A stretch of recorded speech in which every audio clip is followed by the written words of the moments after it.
देशातील निवडणूक प्रक्रियेची पारदर्शकता आणि विश्वासार्हता वाढवण्याच्या दृष्टीने सर्वोच्च न्यायालयाने आज एक महत्त्वाचा निर्णय दिलेला आहे। या निर्णयासंदर्भातली ही महत्त्वाची बातमी आहे।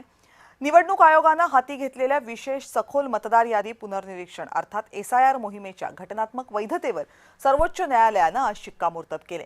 देशामध्ये मुक्त आणि निष्पक्ष निवडणुका पार पाडण्यासाठी अचूक मतदार यादी असणे हे आवश्यक आहे असं नमूद करत सर्वोच्च न्यायालयाने निवडणूक आयोगाच्या एसआयआर मोहिमेला कायदेशीर मान्यता दिली आहे। या प्रक्रियेला आव्हान देणाऱ्या सर्व याचिका सर्वोच्च न्यायालयाने फेटाळून लावल्यात। सरन्यायाधीश सूर्यकांत आणि न्यायमूर्ती जयमाल्या बागची यांच्या खंडपीठाने हा ऐतिहासिक निकाल दिला। गेल्या वर्षभरापासून बिहार, पश्चिम बंगाल यासारख्या राज्यांमध्ये सुरू असलेल्या विशेष मोहिमांवरून मोठा वाद निर्माण झाला होता, ज्यावर आता पडदा पडलाय। हा महत्त्वाचा निर्णय देत असताना सुप्रीम कोर्टाने नेमकं काय काय म्हटलंय त्यावर एक नजर टाकूया। लोकशाहीची व्याख्या ही केवळ मतदानापुरती मर्यादित नाहीये।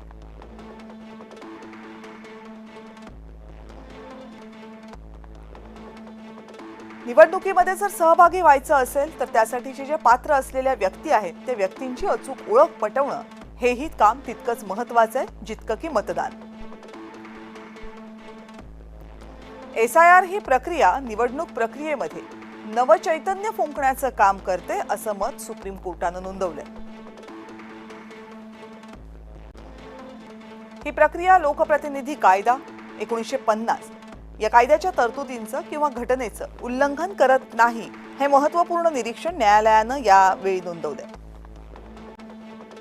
नेहमीच्या मतदार यादी दुरुस्तीपेक्षा ही प्रक्रिया थोडीशी वेगळी असली तरी ती निवडणूक आयोगाच्या घटनात्मक अधिकारांच्या कक्षेमध्येच येते असं सुप्रीम कोर्टाने म्हटलं। एसआयआर मोहीम राबवताना फक्त एकतर्फी निर्णय घेण्यात आलेले नाहीत तर तक्रार निवारणाची पुरेशी संधी देण्यात आलेली आहे असंही सुप्रीम कोर्टाचं म्हणणं आहे। कागदपत्र संशयास्पद असतील तर निवडणूक आयोगाला त्याचं नाव मतदार यादीतून वगळण्याचा पूर्ण अधिकार आहे।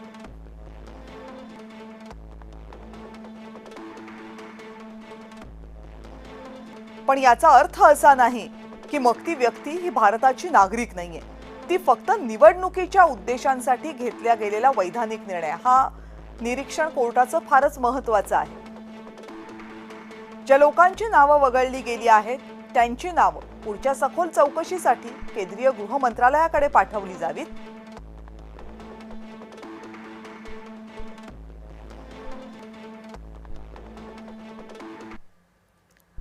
आता एसआयआरची ही प्रक्रिया म्हणजे नेमकं काय त्यावर एक नजर टाकूया। मतदार याद्यांचा विशेष सविस्तर आढावा हा या प्रक्रियेअंतर्गत घेतला जातो।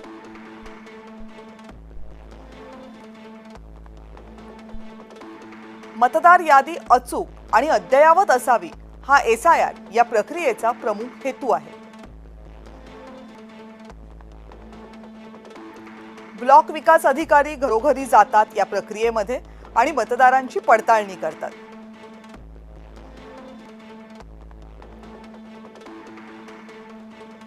या ब्लॉक विकास अधिकाऱ्यांनी गोळा केलेली माहिती आणि निवडणूक आयोगाकडे आधीच या मतदारांसंदर्भात उपलब्ध असलेली माहिती याची जुळवाजुळव करून पाहिली जाते, ती जुळवून पाहिली जाते। ज्या ज्या मतदारांची माहिती जुळत नाही त्यांची नावं हटवली जातात।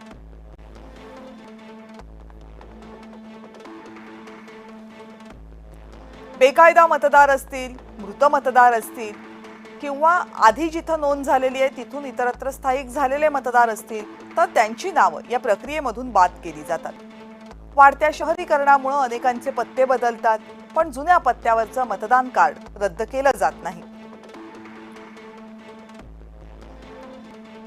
अनेकांच्या नावामध्ये किंवा पत्त्यामध्ये चुका असतात, त्या चुका या प्रक्रियेमध्ये दुरुस्त केल्या जातात।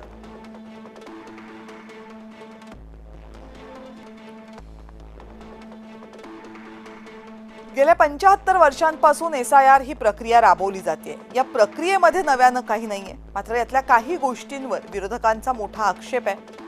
रद्द झालेल्या मतदारांमध्ये विशिष्ट जात किंवा धर्माचे मतदार अधिक असल्यास त्याचं राजकारण केलं जातंय, जे बिहारमध्ये झालं, जे पश्चिम बंगालमध्येही झाले।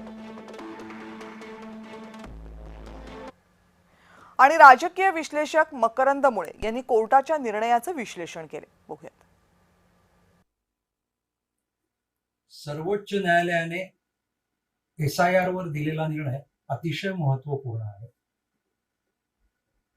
राजकीय मतभेद किती असले तरी त्या मतभेदांच्या आधारे अन्य पक्षावर टीका करताना, विरोध करताना काही भान ठेवावं लागतं. SIRच्या बाबतीत विरोधी पक्षांनी ते भान पूर्णतः सोडलं होतं. सर्वोच्च न्यायालयाने निर्णय घेऊन भानावर आणलेला आहे. निवडणूक आयोग ही एक स्वतंत्र रचना आहे आणि आपल्या अधिकारात ती SIRचं काम करते. बिहार, पश्चिम बंगाल यासह आता देशभर ही मोहीम सुरू राहणार आहे. त्या मोहिमेला एका पक्षाकरता केलेले अभियान असं म्हणून केवळ त्या निवडणूक आयोगाचा अपमान नाही, तर आपल्या देशाची बदनामी करण्याचा प्रयत्न झाला होता. तो रोखण्यात सर्वोच्च न्यायालयाने यश आलेलं आहे. अशा प्रकारचे निर्णय हे खूप महत्वपूर्ण असतात, संदेश देणारे असतात. विविध प्रकारच्या प्रशासकीय संस्था, घटनात्मक संस्था यांचं कार्यक्षेत्र ठरलेलं आहे, त्यांचे अधिकार ठरलेले आहेत. ते त्याप्रमाणे काम करत असतात. असं काम करणं ही लोकशाहीची गरज असते आणि आत्ता निवडणूक आयोगाने जे काम हाती घेतलेलं आहे त्याच्यामुळे एका अर्थाने लोकशाहीचं सशक्तीकरण होणार आहे. निवडणूक प्रक्रिया अधिक पारदर्शी होणार आहे. मतदार याद्या या निर्दोष होण्यास सुरुवात होणार आहे. या अशा कामामुळे अमुक एक पक्ष जिंकतो किंवा अमुक एक पक्ष हरतो असं मानणं ही एक अतिशय म्हणजे पळवाट आहे. निवडणुकीत पराभव होत असतात, कोणी जिंकत असतात. आपल्या पराभवाचं विश्लेषण करताना ते आत्मावलोकन त्याचं करण्याची गरज असते. पण तसं न करता